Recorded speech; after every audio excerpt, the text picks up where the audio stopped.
कोणते तुमचे मी बवाले मारण्याकडून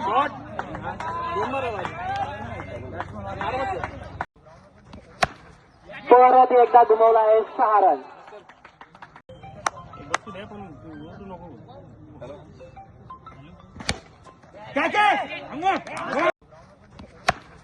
परत एकदा दुमवला आहे 6 रन.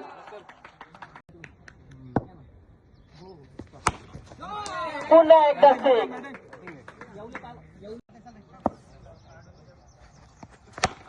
दुमवला आहे तुषारने परत एकदा. एव्हरविन आणि खूप छान अशी बॉलिंग आणि हा फटका आणि मागच्या मॅचचा जो सामनावीर होता अभिजित गरुड यांनी त्याचा सामनावीरचा किताब घेण्यासाठी कॉमेंट्री बॉक्स मध्ये यायचंय. अभिजित गरुड